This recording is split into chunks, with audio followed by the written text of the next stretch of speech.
ప్రియమైన స్నేహితులారా, యేసుక్రీస్తు వారి ఘనమైన నామములో మీకు వందనాలు తెలియజేస్తా ఉన్నాను. మార్క్స్ వార్త 9వ అధ్యాయము 41వ వచనాన్ని చదువుతున్నాను, మీరు గమనించండి. మీరు క్రీస్తు వారని నా పేరట మీకు గిన్నెడు నీళ్లు త్రాగనిచ్చువాడు తనకు రావలసిన ఫలము పోగొట్టుకొనడని మీతో నిశ్చయముగా చెప్పుచున్నాను. యేసు ప్రభువారు తన పక్షాన ఉండేటువంటి వారిని ఎందుకు అభ్యంతరపరచకూడదో దాని గురించి యేసుప్రభువారు ఈ యొక్క సందర్భంలో మాట్లాడుతూ యేసుప్రభువారు ఈ మాటలు చెబుతూ ఉన్నాడు. ఎవరైతే ఈ క్రీస్తు వారని ఒక గిన్నెడు చల్లనీళ్ళు అతనికి త్రాగనిచ్చేవాళ్ళుగా ఉంటారో వారు తమ యొక్క ఫలాన్ని పోగొట్టుకోరని యేసుప్రభువారు చాలా స్పష్టంగా చెబుతున్నారు. మత్తయి సువార్త 10వ అధ్యాయము 42వ వచనములో ఇలాగ వ్రాసి ఉంది.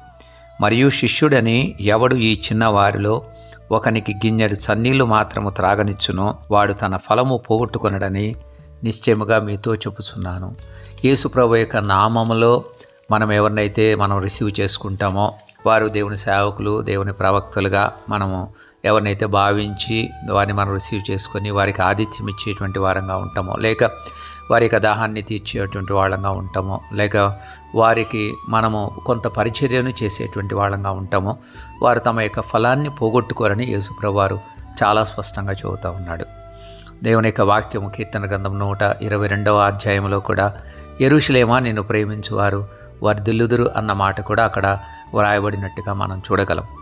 అనగా యేసు ప్రభు నామములో యేసు ప్రభు యొక్క శిష్యులకు, ఆయన సేవకులకు, ఆయన ప్రవక్తలకు మనం సేవ చేసినప్పుడు మనము ఆర్థికపరమైనటువంటి ధనాన్ని వాళ్ళకి ఇవ్వగలిగినటువంటి పరిస్థితి ఉంటే వారితో మనం ఆ యొక్క ఫైనాన్సెస్ని వాళ్ళు పంచుకుంటే, లేక భౌతికంగా మనం వారికి సేవ చేయగలిగిన పరిస్థితి ఉంటే దాని ద్వారా తప్పకుండా మనం ఫలాన్ని అనుభవిస్తామని దేవుని వాక్యం మనతో మాట్లాడుతోంది.